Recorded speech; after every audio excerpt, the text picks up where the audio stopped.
এইখানে যে অঙ্কটা নিয়ে এখন আলোচনা করব, এই অঙ্কটা আসলে বুঝার চেয়ে আমার কাছে মুখস্থ করাটা বেশি বেটার মনে হচ্ছে।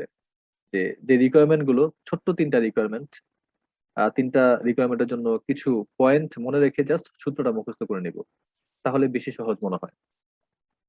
এইখানে মূলত ডিরেক্টরস, একটা কোম্পানি অনেক পরিমাণ শেয়ার থাকে, সবাই মিলে তো আর কোম্পানিটা চালাইতে পারে না। একটা বোর্ড অফ ডিরেক্টরস, পরিচালনা পর্ষদ, তারা চুজ করে ভোট করার মাধ্যমে। এখন ওই ডিরেক্টরস চুজ করা নিয়েই এই অঙ্কটা। The stock holders of the king company need to elect 7 new director. 7 জন নতুন ডিরেক্টর তারা সিলেক্ট করতে চায় বা প্রয়োজন তাদের। দেয়ার আর 20 লক্ষ শেয়ার আউটস্ট্যান্ডিং, বাজারে 20 লক্ষ শেয়ার আছে। How many share do you need to be certain that, কতটা শেয়ার লাগবে, এখানে শেয়ারের পরিমাণটা আমাকে বের করতে বলা হয়েছে এবং তিনটা কন্ডিশন আমাকে দেয়া হয়েছে। এখন চলেন, প্রথম কন্ডিশনটা কি? You can elect all directors under majority voting system. 7 জন ডিরেক্টরের 7 জনই আপনি চুজ করতে পারবেন মেজরিটি ভোটিং সিস্টেমে। মানে যে বেশি ভোট পাবে সেই ডিরেক্টরস হবে। আচ্ছা, 20 লাখ যদি শেয়ার থাকে, তাহলে বেশি ভোট চিন্তা করলে 10 লাখের একটা ভোট যে বেশি পাইব সেই কিন্তু ডিরেক্টরস ইলেক্ট হয়ে গেল, তাই না? তো এটাই জাস্ট একটা সূত্রের মাধ্যমে বের করছে। দেখেন, যে নাম্বার অফ শেয়ার 20 লক্ষ, তো এটা 50%, মানে অর্ধেক, অর্ধেকের চেয়ে একটা বেশি পাইলেই সে কি হয়ে যাবে, ডিরেক্টর হয়ে যাবে। এটা গেল একটা।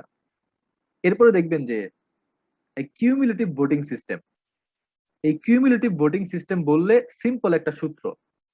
এখানে দেখবেন যে আহ এইটা একটু এই পাশে হইতো, টাইপিং মিস্টেকের কারণে একটু এই পাশে সরে গেছে, যে DD into NS divided DE +1। এখন ডিডি কি, এনএস কি, ডিই কি?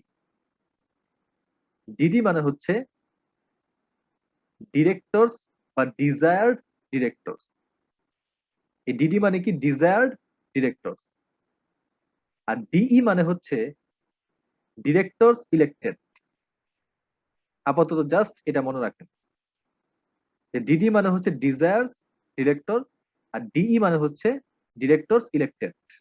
এখন ডিই, ডিরেক্টরস ইলেক্টেড বলতে মোট কতটা ডিরেক্টর তারা চুজ করবে, ওই যে বলেছিল নিড টু ইলেক্ট 7, 7 জন। তাহলে ডিই মানে হচ্ছে ওই 7। NS, number of share 20 lakh, এটা তো আমরা জানি। এখন এই ডিডিটা দরকার, ডিজায়ার্ড ডিরেক্টরস। তো এই যে দেখেন 2 নম্বর অপশনটাতে কি বলছে, you can elect least one director. এই যে ওয়ান ডিরেক্টর, তাহলে আমার ডিজায়ার্ড যে ডিরেক্টর সেটা হচ্ছে ওয়ান। আমরা এখানে জাস্ট ওয়ানটা বসাই দিব। ঠিক একইভাবে দেখেন, ইউ ক্যান ইলেক্ট 4 ডিরেক্টরস 3 নম্বর অপশনটাতে। তখন আমরা এই ডিডি, ডিজায়ার্ড ডিরেক্টরস এর জায়গায় এই 4 বসাই দিব, বাকি সব আগের মতোই। এই কিউমুলেটিভ ভোটিং সিস্টেম যখনই বলবে তখন আমরা এই সূত্রটা বসাই দিব, সিম্পল। জাস্ট এই ডিডি এর জায়গায় যতটা ডিরেক্টরস আমরা ইলেক্ট করতে চাচ্ছি ওই মানটা বসাই দিব, বাকি সব কিছু যেমন আছে তেমনই। একটু কষ্ট করে সূত্র দুটা মুখস্থ করতে হবে, এখানে একটা সূত্র এবং এখানে আরেকটা সূত্র। এই অঙ্কটা আসলে আপনারা আশা করি খুব সহজেই এক্সামে অ্যান্সার করতে পারবেন।